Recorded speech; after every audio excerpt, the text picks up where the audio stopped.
talk about the Super Bowl and the halftime performance show. I've been saying this for a little while now, and I mean it to be true. The Super Bowl is turning into a music festival.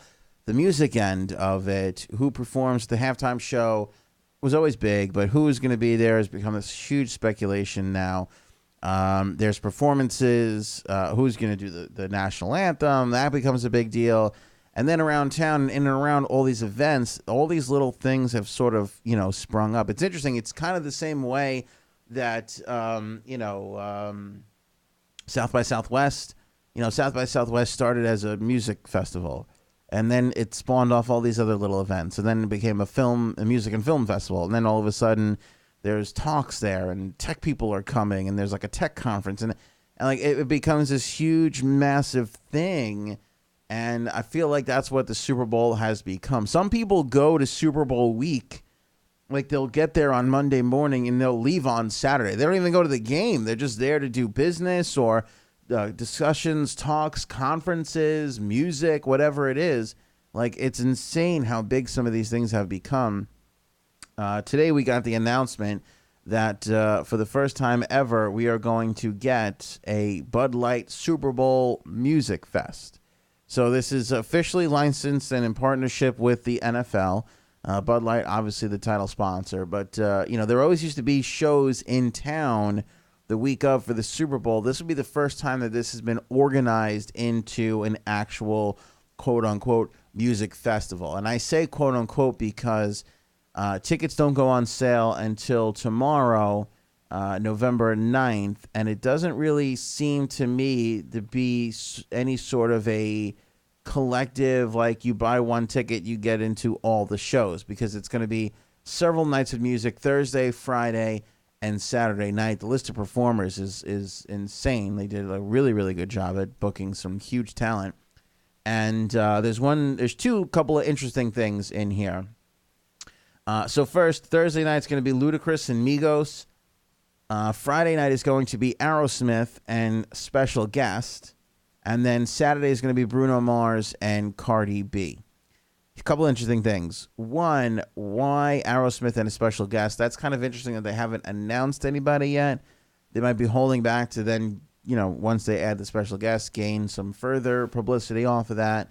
I know a lot of the times when artists have a show in the area and then they add another show, they can't necessarily announce their performance, their following performance, until the first one is either sold out or passed.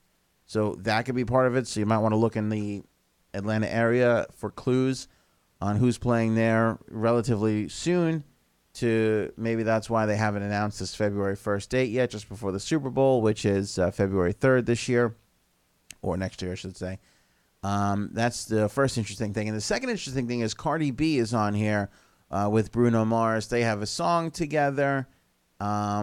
But what's interesting about this is Cardi B was rumored to be one of the special guests of Maroon 5, who is still rumored, not confirmed yet, to be the halftime performer this year. Cardi B has said that she will not perform. She said she refuses to perform at the Super Bowl until Colin Kaepernick is reinstated.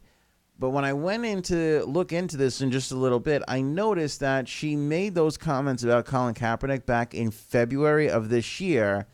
And in September of this year, TMZ started linking her with negotiations to perform with Maroon 5 at the halftime show.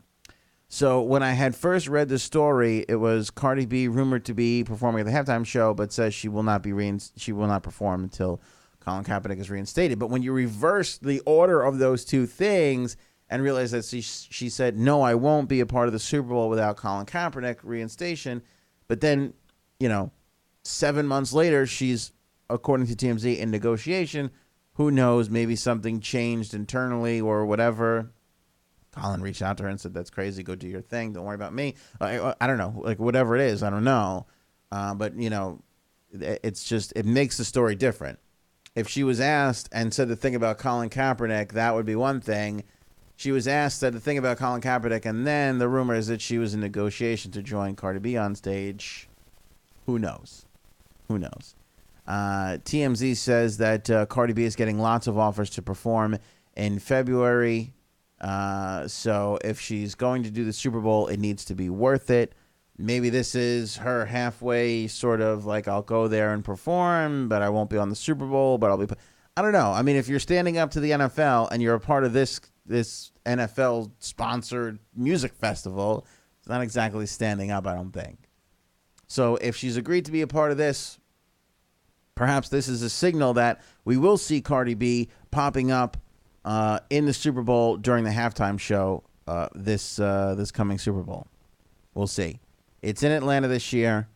Super Bowl music, Bud Light Music Festival. It's now official. Ludacris and Friends with Migos, Aerosmith and special guest Bruno Mars, Cardi B. Tickets on sale tomorrow. Again, we don't know if there's going to be a package deal where you could buy one ticket and you get into all the shows, if they're all going to be just treated individually. And this idea of a quote-unquote music festival is just like, hey, this is the 3 nights leading up to the Super Bowl. We can throw some sponsors on this. Not really entirely sure. Bud Light, EA Sports, StubHub, Ticketmaster, and On Location Experiences are the sponsors. What's interesting is I was getting some ticket information earlier, and there was a link to buy Super Bowl tickets, which apparently are still on sale. Do you know how much these Super Bowl tickets are? The cheapest seat that I can see here, let me see here. They have different names. The 53 Live is $5,000 and up. The benefits include 1, 200, and 300 level seating and all-inclusive pregame party. The next level is the Legends for $8,500 and up. You get lower and mid-level sideline seats, all-inclusive pregame party, in-game club access for select location. The Champions seats, $12,500 per ticket, gets you club sideline seats, premier pregame party, select in-game club access, and post-game on-field celebrations. Oh, so there you go. So you can be on the field. That's pretty cool if you're a fan. And you got $12,500. The 67, $14,500 is the prime club sideline seats, pregame party, in-club access, and post-game on-field celebrations. And the on 50 ticket is $17,500. You actually get to call a play in the game. That's pretty good. You actually get to get in there and call one of the plays. So that's impressive. No, it's 50-yard line, club seats, and access to all the parties. That's crazy. Who's got that? Who's dropping $17,000 on a ticket? I'm a huge Giants fan. I don't think I could ever do that. I really don't think I could ever do that. 3-hour all-inclusive premiere party at the Georgia World Congress Center, located inside the Super Bowl grounds, just a short walk from the stadium. Appearances and meet and greet opportunities with NFL stars and Hall of Famers. Pre-game entertainment, 50-yard line club seats, access to the patios, all-inclusive tailgate food and beverage. There better be some gold-dusted chicken wings at this event if I'm laying down $17,500 a ticket. Oh, but at least you get to select the seats, so that's good. Not to mention what you got to spend on a hotel and everything else. My goodness. And they still have seats left? Look at this. Let's see here. Look at this. They still have seats left. Yeah. Section 110C, row 12, seat 5. $17,500 a piece. Could you imagine plunking down $35,000 just so you and a friend can go to the Super Bowl?